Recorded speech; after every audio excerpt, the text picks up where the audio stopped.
Alam mo, kung basketball team kami, alam mo parang import. Pag nanood ka ng PBA, may import. Sarap manood, di ba? Yung parang, ay po mentalidad natin to eh.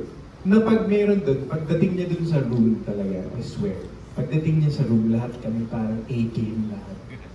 So reading kami lahat, tapos lahat ang gagaling doon sa reading. Lahat kami talagang, hindi ako nagbibiro, parang nag-reading ka din. Performance level na talaga. A professional like that would blend in and stand out at the same time and would bring so much energy to the set that we all benefited from talaga na, oh my God, this guy is a 4-star, 5-star general in acting. And walang ka-area, you'll get there, he knows his lines, he's wearing his costume. I remember him getting a haircut outside of TBA's Cinema 76 sa may tabi ng kalsada, nagpapagupit dun sa makeup artist sa production namin. Sabi ko, dahil pa nito yung nagpagupit sa barbero sa ilalim ng mangga. Ako, napansin ko yun, nagsushooting siya, nakatsinelas. Din siya. Oh, di ba?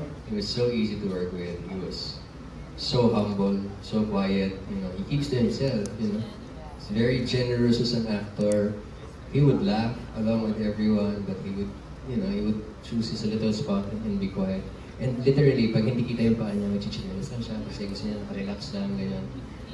Even with the full suit on, di ba? Nakachinelas. Usually, pag mga foreigner, they really have a casting call. And for us to be able to do that, we have to hire a casting director. I met, Cassandra Han, a very, very nice person in CAT. And then I explained to her kung ano yung kailangan, ito yung mga requirements, and then isa sa mga nag-show ng interest, marami actually sila na mga, mga A-lister, mga kilala.